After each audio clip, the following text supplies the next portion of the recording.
Hello again, it is beer o'clock on the Real Ale Guide. Today's beer is a beer from Worthington Brewery, owned by Molson Coors, and it is their brand new release. It is their Worthington's Red Shield. Lovely, lovely tradition to the word Worthington's. I always think of, look at the date there, 1744. Always think of a traditional, best bitter when I think of the word Worthington's, because we've probably all, in the UK at least, tried Worthington's Cream Flow. This has been described as our blonde ale that celebrates fresh flavours.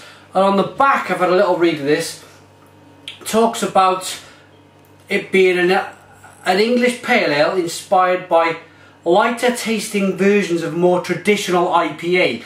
Because IPA has gone full circle. There's a nice cap. IPA started off as a strong beer, obviously sent out to India. It had to be strong to... Oh wow. Oh, would you look at that? There's yeast on the inside of the cap. Beer's been stood upright for a long time. They must have stored it upside down. Yeah, it went full circle. It was high ABV beer to get to India. Then over the years, over probably the space of 200 years, IPAs become very light in the UK. They went all the way down to, at one point, about 3.2%. And now again, we're talking big ABV IPAs are very fashionable again. So this pale ale is very, very nice to look at. It's a two-finger head, it's off-white, creamy, nice amount of carbonation. It's nice and clear in the glass. It says it's bottle conditioned. I can see it's bottle conditioned because there's yeast on the inside there of the cap. Another thing I wanted to mention about Worthington's is, for a long time they were producing just Worthington's Cream Flow. It's all over the country. It's a flagship beer in the UK.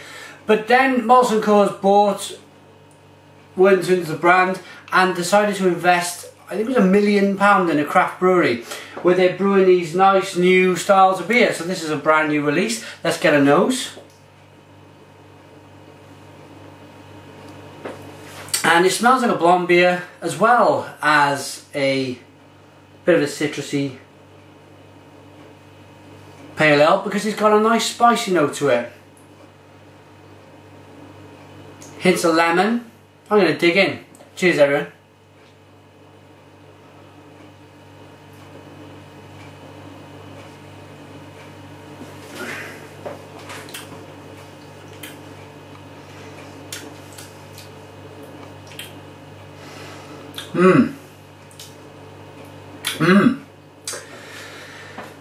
Right, traditional IPA this is.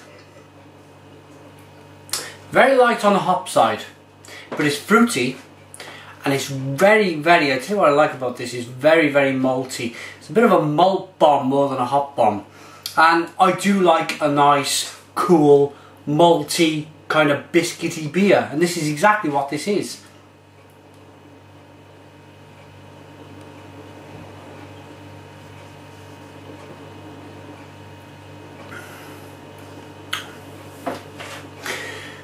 Carbonation is a bit, I'm going to describe the carbonation on this beer, it's a bit rough. It's a bit,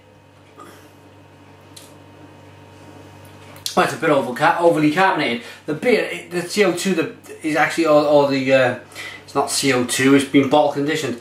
The carbonation is bouncing, it's really springing off my tongue. And it's kind of, in a way, masking the flavours that are in the beer. It's kind of, you concentrate an awful lot on that carbonation.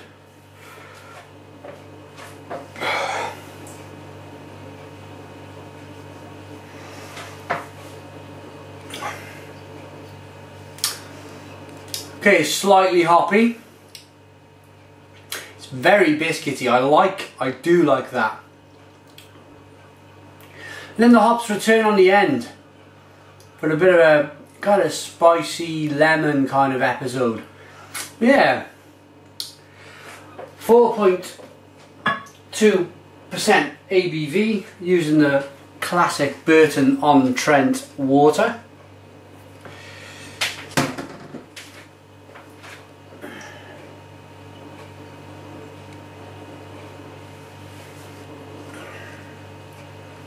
And you do get a sense of that.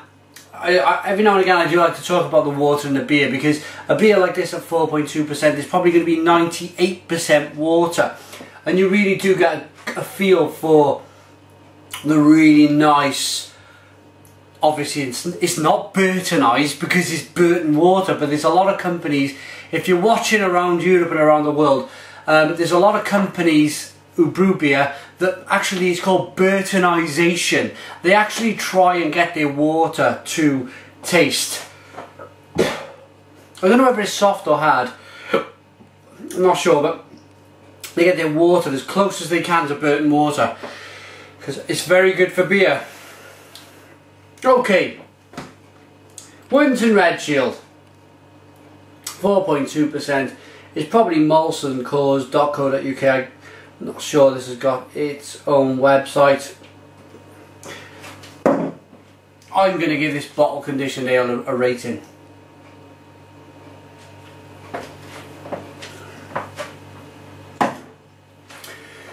For me, if I've seen this in a pub next to the classic Worthington's Cream Flow or Carlin Foster's, anything like that, I go for this every step of the way.